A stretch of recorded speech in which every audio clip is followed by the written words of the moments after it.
Capricorn, hi. So this is going to be a reading for the month of May 2026. And I'll do the reading for you and then I'll close it off with a oracle card. And these are general readings, so they may not resonate for all of you.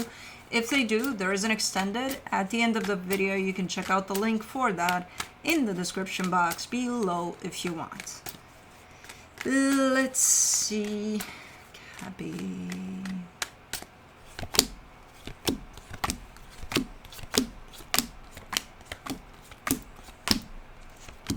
The overall energy for the reading, the Wheel of Fortune. Changes, but like light changes. I don't know what's going on. I do feel the energy is shifting a little bit, but it's not a lot. We'll see. In the starting off the reading, you get the Eight of Wands crossed by the Hierophant. This is a meaningful energy exchange. It could be a meaningful conversation. It could be spending some quality time with someone, but it's just a meaningful and very good for you type of energy exchange. So it's really, really nice. In your focus, the Death card. Could be that. Could be that that's why you've gotten into it pretty deep.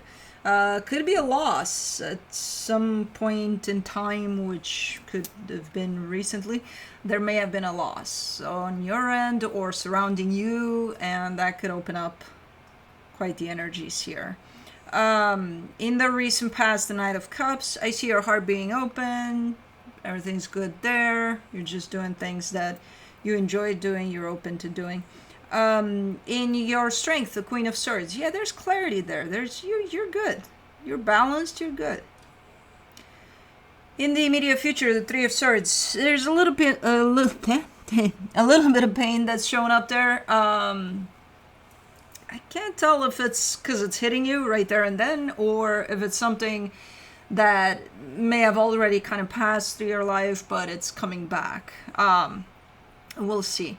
In supporting this reading, the Four of Pentacles. Interesting. Because this comes through as stubbornness, and I'm like, where the hell does that apply? But I guess we shall see when we clarify, and I think I made it right.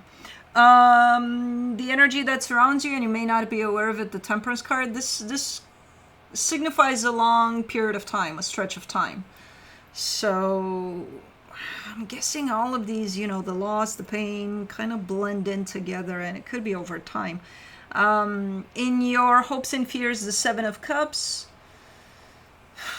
Okay, well, this comes through as an energy of, slowly but surely, we're moving away from all of that. We're moving on. We're moving on. Okay.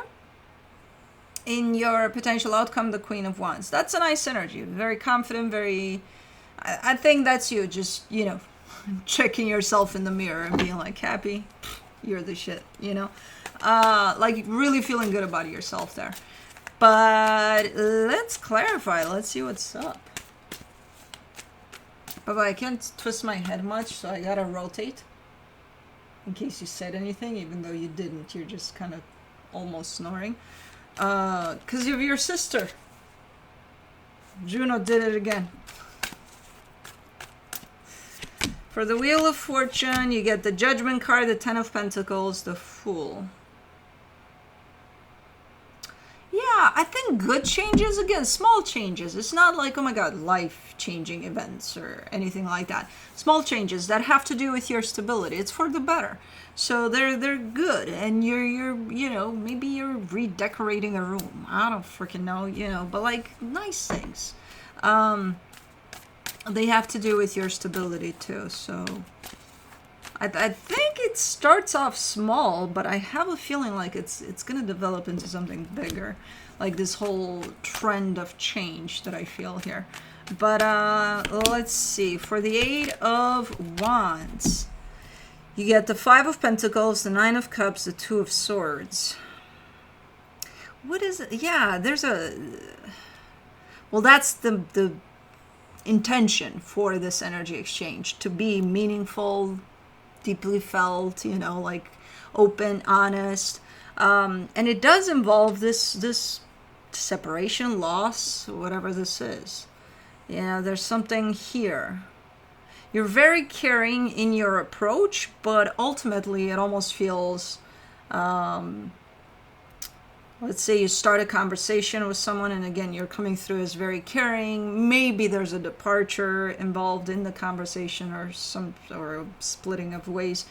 And then by the end of the conversation, I kind of see you all flabbergasted, like all confused, like not, yeah, you got it, kind of like that. Like, it starts off pretty good, but I feel like it gains different meanings towards the end of it. And I think it's because you're becoming confused and not clear about what it is that this is, truly. For the Hierophant, you get the King of Wands, the Ten of Cups, the World card. Yeah, this is happening between you and somebody that's really, really close to you at this moment in time. And maybe you are bringing up something like, hey, we need to move from where we're at. We need to move someplace else. Maybe even, who knows, a different country.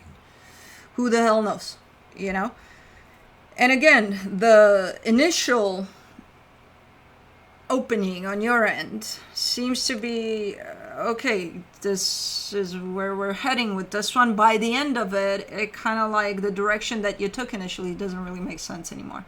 So it almost feels like you have no clarity really about it, even though you seem like you do as you open up the topic, So it's again, it's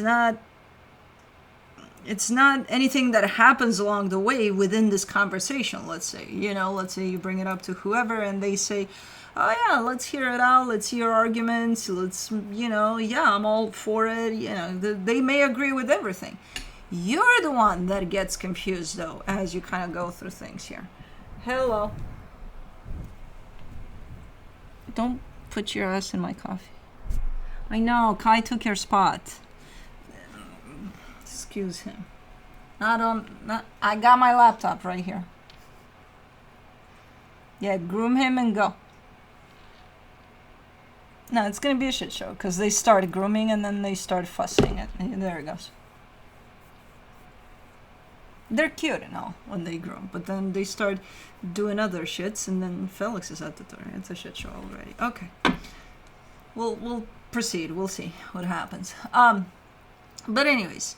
So you're the one that gets a little, because I feel like somewhere along the way you're realizing you don't have full-on clarity about it, So maybe you need to think about it some more. How does she basically sits on them, man? Poor Blue, he's exasperated by her every morning and every night. She just goes, look at her. She just plopped right next to him. With everything she's got on top of him, basically. And that's what she does to Blue. And I hear Blue sometimes when I'm sleeping. Like, kind of like, leave me the fuck alone. But she's like, nope. I'm going to be here. You're going to love me. And you're going to like it. And he's like, he does love her, though. We all do. We can't. She's forcing us to. For the Death card in your focus, you get the Lovers, the Two of Pentacles, the King of Cups. I think this whole loss or departure, I think that's what it represents. Like, there's a cycle that's coming to a close here. For you personally, but I feel like there's somebody else involved. So again, this could involve some sort of let's move. From this house to this house. And that in itself is a closing of a chapter. You know what I mean? So I'm getting the sense that that's what it is. I'm not getting the sense that you and this other energy, there's a split right there. Even though, depending on how this discussion goes of where are we moving, what are we doing, it might impact a little bit this dynamic. But I'm not getting it as... I think you're trying to figure it out, Because the cycle is definitely coming to a close here, one way or another. So I think that's where you're trying to kind of see. But as far as you're concerned, individually, separated from this other energy, I think you think you're clear, but I don't think you're 100% clear about the next steps, the next chapter, you know? And it's okay to not be clear, but it's also okay to acknowledge that you're not clear and to kind of give yourself a little bit of time to have enough clarity to proceed, you know? For the Knight of Cups in the recent past, the Seven of Swords, the Seven of Cups, the Three of Cups. Yeah, the need or the temptation was there, you know, to put something behind you. It was there for a while now. And not just for you. Now I'm talking about this whole dynamic. So the leaning away from something was definitely present for a while. And right now it's where I think you're trying to make it happen. Like, okay, let's see what we can do about it. Queen of Swords. In your strength, you get the Queen of Wands, the Magician, the Five of Swords. Remember what I told you? I think you think you're clear about something, but I'm not seeing you as being clear in your energy. And then you come in a little cocky and say, yes, I am. Well, you know better than me? Yeah, I can see your energy right there. And especially the cocky part. Yeah, I know what's up. Like, I love living life in a way where it's unplanned. Me personally, I love that. I hate planning shit out, and when I have to plan shit out, but I if you were to do that here, I would be fine with that. I would be like, go do that, you know, whatever. But you're not. You're saying, I know exactly what I'm doing. I'm like, no, you don't. And it's okay if you don't. And then you up it with a little bit of that boost in your confidence, and which is called, in this case, cockiness, because it's deceptive. You know, it's like, I know. What do you know? I know. Okay. You know. But just so you know, you don't know. For Three of Swords in the immediate future, you get the Page of Pentacles, the Eight of Swords, the Temperance card. Yeah, like, that's what I'm trying to prevent. Exactly that. That's why I keep on. I want to, you know, reach you here, because that's exactly what I'm trying to prevent. Over time, you're going to learn the hard way, you know. Again, if you decide I'm going to start this new chapter, I have no fucking clue what it's about, and I'm just going in, and I'll see when I get there. I'm okay with that. But when you start from the angle of, oh, I know exactly each step of this new chapter, I already know it. I got it. You're going to get to that place in which you're going to get stuck completely in your head, and you're going to feel like, what the fuck did I just do? You know? So again, it's a matter of how you jump into this. It's good to have confidence, don't get me wrong. But just be aware that maybe there's some things you don't know, and that's okay if you don't. You don't have to know them. You know? Maybe this is one of those where you just go blindfolded and you'll see when you get there. Types of things. You know? But drop the freaking attitude. No, I know. No, you don't. Oh my God. You're worse than a fixed sign here. Anyways. Let's do the Four of Pentacles. Oh, that's the stubbornness. See, I didn't see the stubbornness. Well, now I'm seeing it now. For the Four of Pentacles and the supportive energies, you get the Seven of Wands, the Six of Cups, the Hierophant. See, you don't want to be stubborn. Then what the fuck are we doing here? But you're not talking about me here. You're talking about whoever's by your side, you know. You kind of want to stay open to them. You kind of want to, you don't want to go at this my way or the highway, you know. You want to stay open to their participation in this, because I think this is a path for both of you. You know, whatever this new chapter is. I don't think it's just you going in a direction and whatever they do, fuck it, I don't give a shit. You know, no, I think it involves the both of you. Let me do the Temperance card in the hidden energies. The Queen of Swords, the Moon, the Ace of Cups. Yeah, just follow your heart, you know. Yeah, it's good to have the mind there, clarity, drive from the mind. But like underneath it all, your radar on this new journey, it should be your heart. And I feel like you figured that one out a while ago. You know, if you do what you feel is right for you, ultimately you'll be okay here. If you let the mind take over completely, you know where that'll get you. So you need both. So again, you've been working on maintaining that balance between your heart and your mind for a while by the looks of it. Which I feel like you're, for the most part, you're doing good. Man, you're presenting it here like an adventure or something. For the Seven of Cups, in your hopes and fears, you get the Death card, the Ace of Wands, the Hermit. It definitely comes with a closure of something, though. So you're very clear about that. In order for me or us to take the next steps here, which look freaking amazing, again, you're kind of presenting everything as an adventure. Like, you don't know exactly what's going to be, but you do, but you don't. But when the mind comes in, it's like, I know everything. Which, you know, again, not true. But you're very much aware of what you need to close off in order to start this new cycle here. You know, so that's cool that you have, that you're not just, oh, I'm super excited about what's next. And also, I'm dropping something here, but fuck it, I don't need to worry about it. No, you're very much aware that, okay, there's something I need to put behind me, and maybe there's a process there too. Maybe there's a grieving process, maybe, you know, who knows. But you're aware. For the Queen of Wands in the... Who puts you in your place here besides me? In your potential outcome, you get the Five of Wands, the Hangman, the Eight of Wands. You're definitely flaunting around there with your cockiness at that point. It's like, look at me walking through the world, and I'm on top of the fucking world, and I know exactly what I'm doing, and you don't know shit. And then I see a counter energy coming in and kind of putting you in your place, but like just like that. And then you remember, oh, humbleness. Okay, yeah, I'll do that. Who the hell is this? Good for them, because sometimes we do get there with things, you know, where we think we're the shit, and we are the shit. But depending on what context and how humble we are in that shit of ours, you know what I mean? So somebody there is counteracting that energy, because I see you again starting off in this new cycle. You're feeling good, yeah, confidence again, yeah, go get it, you know, have it, it's good to have.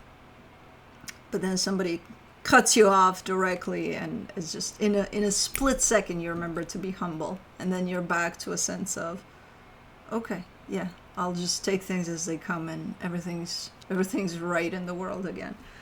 Yeah, you have this tendency here, and I think it's from your drive, you know, to set off in this new cycle. So it's not a bad thing, it's how you use it, this drive.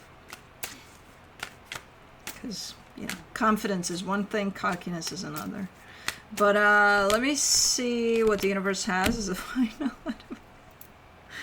Man, I love it, how the universe kind of gives you away here. The Two of Swords, the Two of Pentacles, the Judgment card. You have no fucking clue what you're doing here. You're like, nothing, not one clue. I don't know what's going to come of it. I don't know. You shouldn't. That's the point. You know, do you feel good about this new chapter? Sure. But you don't know what's going to bring, ultimately. You know, and you should be in this position, and you should stay open to learning. And that's exactly where you're at from an energetic standpoint. From a mind standpoint, no. You're running the show as if I invented this next chapter. I know everything about it. Energetically speaking, you don't know shit. That's the beauty of it, because you shouldn't. And I told you didn't.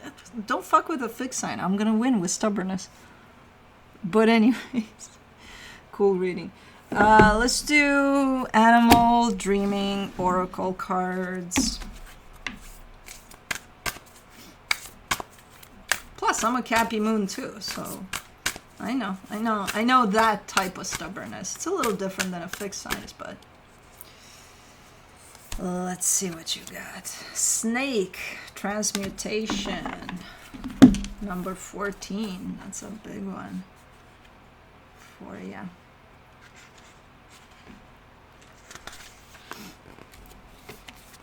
Snake can be viewed as being both feminine and masculine in nature, both solar and lunar influenced, an emissary of life and death, and of healing and venom.